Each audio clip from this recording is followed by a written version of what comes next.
Welcome back to another Reptile Jones Reptile Room vlog video, and today we're going to discuss this.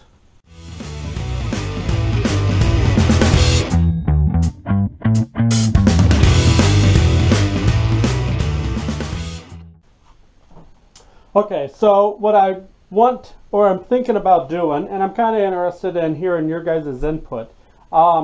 So this was Blu-ray's tank, and I just want to take a minute and thank all of you who left some words of encouragement on that video. I really appreciate it, and thank you for that. So it really does mean something to me.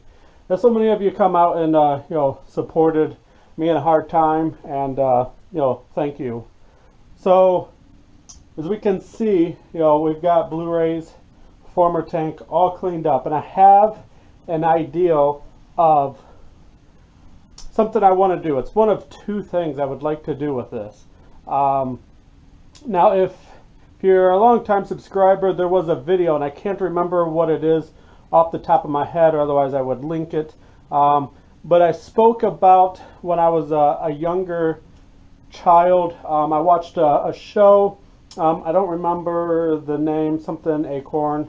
It was a nature show that was out of Canada, whatever. But anyways, so in the show, that gentleman, he had a tank, I believe was a 55, so it was a little smaller than this.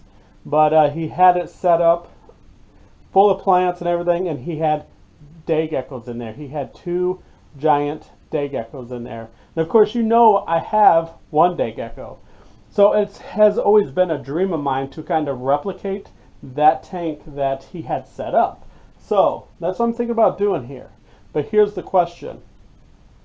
The first scenario is I set this up. Well, either scenario, this is going to be a planted tank. False bottom, live plant, substrate, microfauna, the whole 9 yards.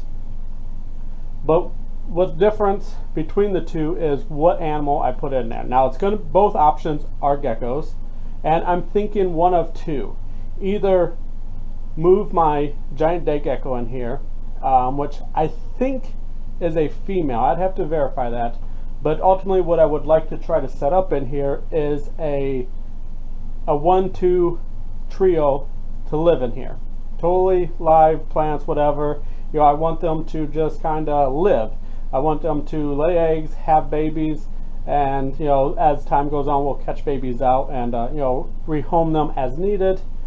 But the other option is this, and instead of giant day geckos, I'm thinking, what if we put a small group? And I'm not even sure how many this would entail. But what if I had a small colony of golden day geckos? I could probably get a few more in there. Because they are a smaller gecko, and let me come over here real quick. So the tank would be utilizing cork bark, cork tubing like this, so they'll be able to have plenty of hiding places. There's going to be a bunch of this cork tubing in the cage, so regardless what gecko species it is, we will have plenty of hiding opportunities, so that way we can try to eliminate any aggression that might occur. So with the live plants and being able to hide, they should be able to get away from each other if need be. So I don't really think that's going to be an issue. So that's the two options. Now, if I don't put the giant day gecko in here, what I want to do, and let's see if we can't get this going without too much window glare. But right now, down here is where the day gecko is. And then beside him is the legless lizard. And then the rest of these are empty. That's why they're dark. They're not, I haven't done anything with these. So if I put golden geckos in that unit, then I want to turn this into the day gecko, giant day gecko, mega condo, something or another.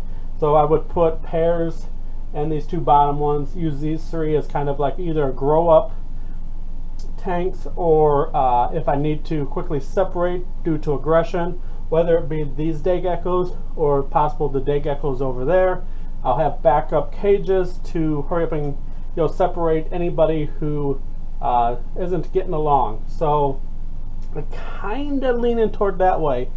Golden day geckos, gold dust day geckos, and giant day geckos over here. But I'm curious to see what you guys say, and you know, because I don't know, maybe you guys will come up with something that I haven't thought of. So you know, we can brainstorm this together in the comments down below. But that's what I want to do, because I do want to breed the giant day gecko. I feel it's one of those animals that is, you know, I don't think we have enough captive breeders. There's a lot being captured from the wild. Of course, most of those are from Miami, which they are a non-native. So I mean, it is beneficial that they are catching them, but they also, you know, have the same problems as wild caught animals, whether they were in their homelands or not. So but anyways, I want to work with those anyways as on a breeding project per se, just because I think they're beautiful geckos, and I don't think they get enough appreciation and love in the hobby. And you know, and it'd be one of those things where you don't walk into a show and 10 people are breeding them, like leopard geckos, crested geckos, ball pythons, boas. You know, everybody and their brother breeds those things. I don't see or know of anybody really who's breeding those in any kind of numbers. So, but that's kind of my thoughts. So I don't know, let me know what you guys think. I just really want to turn this tank into a large planted aquarium, and I want to have an animal in here that I can that can kind of be comfortable in a small group. So that's the goal. I definitely need this to be a live planted tank. I really like the looks of it. You know, I've got to look at these ugly snake racks, so I need some eye candy. Need eye candy in the room. I kind of like the way things are going already in here with some of these cages, and you know, I don't want to put a snake in here, and you know, because I can't really deck it out. Well, I mean, I could, like if it's a Amazon tree boa or something, I could do it that way. But the problem is you're coming in from the top, and a lot of animals freak out about that. So if it's like the day geckos, those are an animal that are a hands-off animal. So you know, I can have them in here. I really only need to get in to do maintenance, feeding, watering, trimming plants, things of that nature. And it's not really to have to get in there and get the animal. So in fact, I have to go in the top. For them, I don't believe it's going to be a problem. But for a snake, you know, that goes to the back, that has a, you know, larger bowel movement, and I'd have to actually get in there and clean it. You know, that could be, and food coming in from the top on them, that could be a problem. So I think snakes are totally ruled out for this. I don't really want to go that route anyways, but I'm thinking day geckos. So, and maybe you've got a different gecko species that I should consider. I'm totally up for another gecko species.